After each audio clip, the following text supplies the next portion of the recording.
This has Rangers fans fired up as teammates and coach alike have spoken out on the Rangers star goaltender and his hot start to the season, as well as the Rangers' keys to success so far this season. It lies in a few players, and it's not who you think it is. We're going to break it all down in this episode of Rangers Digest, but before we do, a quick reminder to hit that subscribe button. About 70% of you who watch our videos are not actually subscribed to the channel, so if you want to do yourself a favor, hit that subscribe button. It's free, and you get to stay up to date with everything New York Rangers. And the New York Rangers are off to yet another hot start to a season, and that is much thanks to Igor Shesterkin. Yes, I called him, off the top, and of course, in other videos, the best goaltender in the National Hockey League, and he's proving exactly why. But the last couple games have not gone exactly the way the New York Rangers have wanted them to, besides the last one, which was a pretty good game. But we're going to dive into some stuff about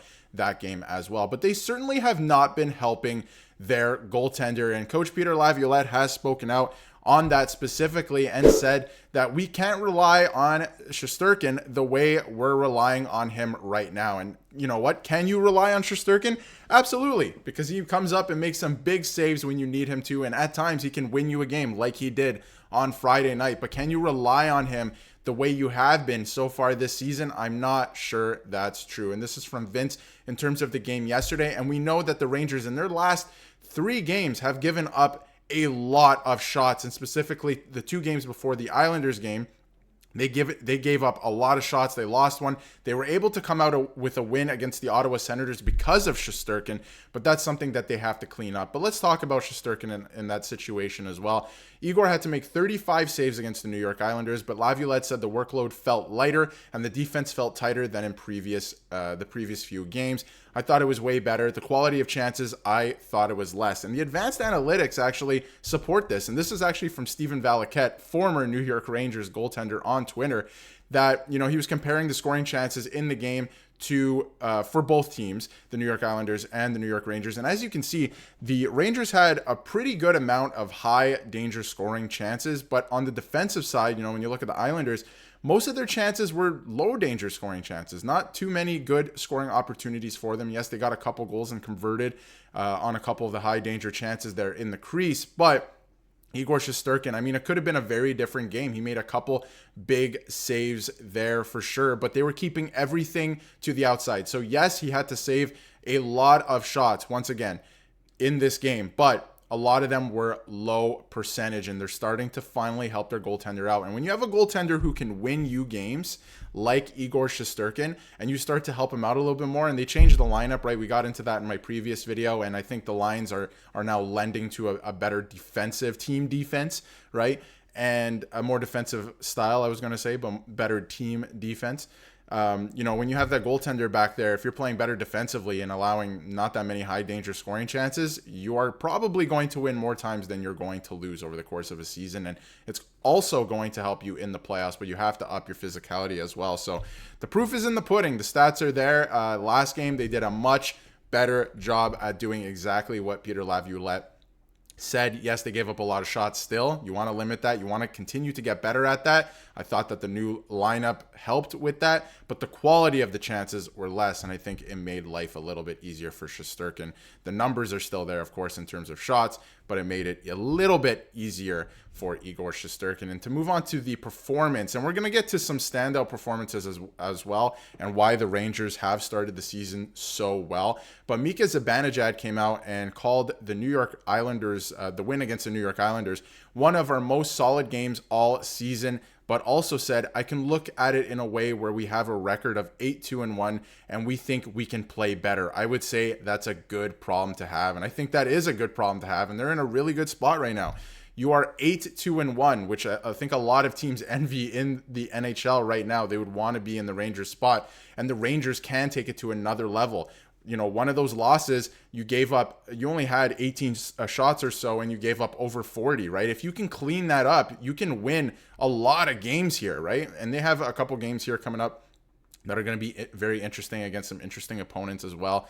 But if they continue to clean this up, they are going to be a dominant force. They can take it to another level. So I like that Mika said that yes, you can enjoy the fact that you're 8-2-1, but we can take it to another level. And I thought that was really good for Mika Zibanejad.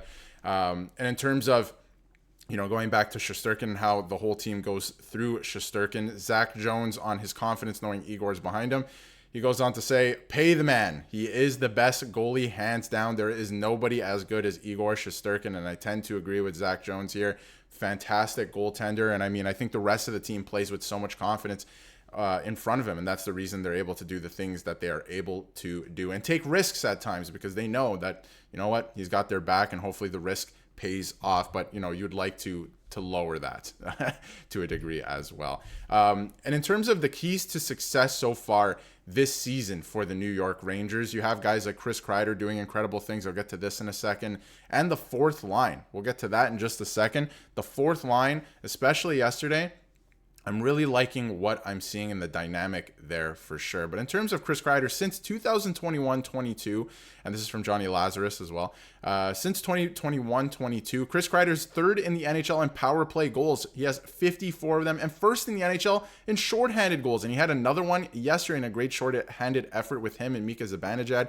And from 2012 to 21, Kreider had only scored 58 power play goals in his career and scored 0 short-handed goals. So the fact that he's doing this in his 30s, yes, is insane if you compare those numbers. In about 10 years, right, he's outdone, or almost on the power play at least, and certainly on the penalty kill, his numbers from the previous 10 seasons. He is just taking it up a notch in terms of special teams, and that, again, has been a key to success for the New York Rangers this year. Love to see that. And Jimmy Vesey back in the lineup yesterday, making his season debut on the fourth line. I thought he looked pretty good, not out of place at all. Looks like he's back up to speed a little bit, and obviously things are going to get rolling here, and he has to get into more games for sure.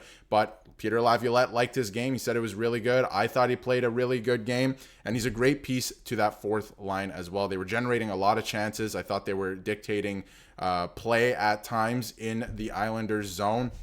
And this is from Adam, on Adam Edstrom, and a great game that he had, and he had a goal in this game, and he was just making things happen, and he's been making things happen. I love Adam Edstrom's game, and obviously his physicality, and you can't control your size, right? Some guys are smaller, but this is a big guy, and he plays like a big guy, and I think that's something that the Rangers need more of, and we've seen in the past. This could help them in the future and some of their mistakes in the past. So in terms of playoff success, right? So Adam Edstrom is going to be a monster on the New York Rangers fourth line. His goal last night may have been fortunate bounce, but he did a lot of work to make it happen. If you go watch this video, he kind of breaks it down with some text as well. Everything he does on this shift to make that goal happen is pretty impressive. And if he continues to play this way, I don't see him coming out of the lineup. I see Matt Rempe having to work really hard to get into the lineup, maybe swapping with Vesey or something, because Adam Edstrom has almost made a name for himself, certainly, but a home for himself there on the fourth line. He has been super dynamic so far this season, and I'm loving his game. So let me know in the comments what you think of Igor Shesterkin and his play so far this season. He has been brilliant. His teammates seem to think so, and seem to think that he needs to get paid. The Rangers should pay him, and I think that it's going to eventually happen. It would be silly to let a player like this walk, a goaltender of this caliber, walk in free agency. So I think eventually it will happen. And let me know in the comments what you think of the fourth line, and of course what Chris Kreider is doing in his 30s. Pretty impressive numbers on the special teams. But let me know what you think in the comments, and if you haven't yet, hit that subscribe button so you can stay up to date with everything New York Rangers.